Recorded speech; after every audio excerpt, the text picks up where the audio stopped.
Hey there everyone, today we're going to learn how to single crochet. We're going to start off with a chain. I have another video on learning how to make a slip knot and a chain, so pop over there if you need to learn how to do that.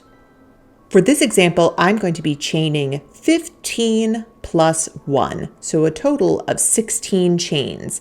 The reason why I say that is because we're going to wind up with a total of 15 single crochets in our piece, and one of them in the beginning is going to be our turning chain, and I'll show you what that looks like.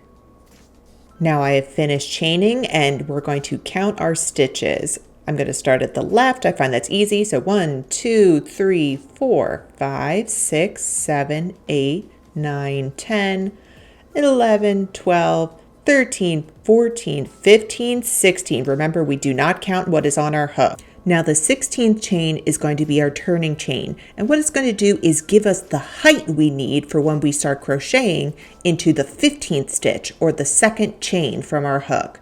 Now watch me. We're going to insert our hook into our second chain from our hook, or the 15th chain in this case. And from here, I am going to yarn over. So I'm going to twist my hook back so it's going behind my working yarn. And now I'm going to twist it forward. Oop. There we go. Twist it forward so my hook's pointing down. And now I'm going to pull it through only the chain, not the other loop on my hook, only the chain. There we go, just like that. Now you can see I have 2 loops on my hook. From here, I'm going to yarn over again. So my hook's pointing down, I'm rotating it back, grabbing the yarn, rotating my hook down again, and I am pulling through both loops on my hook. And that is a single crochet. Now let's do it again. In the next stitch, insert my hook and yarn over.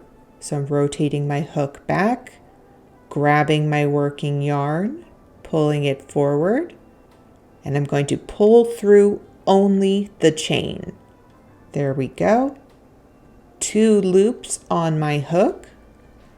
Now I'm going to yarn over again and pull through both loops on my hook. And again, the third single crochet, insert my hook through a chain. Now I'm going to yarn over and pull through only the chain. I have 2 loops on my hook now. And I'm going to yarn over again and pull through both loops on my hook. I have made a total of 3 single crochets. So here we are at the end. I've just skipped ahead and finished the row. We're going to count our V's. That is the top of your crochet stitches. That's the easiest way to see them. So we're going to count 1, 2, 3, 4, 5, 6, 7, 8, 9, 10, 11, 12, 13, 14, and 15. Now you can see here is that turning chain from the beginning. That's the 16th chain, and it's given us the height to start our first row of single crochet. I'm just going to put my hook back in there. Now to start the next row, I'm going to make another turning chain. I'm going to chain 1. And now I'm turning my work, or turn as you will see in patterns. Now that turning chain for single crochets does not count as its own stitch. So I'm going to insert my hook into the same stitch where that chain is coming out of. So I'm going to yarn over, pull through. I have 2 loops on my hook, yarn over, pull through. I made my first single crochet of the second row. And now I'm just going to continue on single crocheting. But yeah, that's how you single crochet. I hope this is helpful.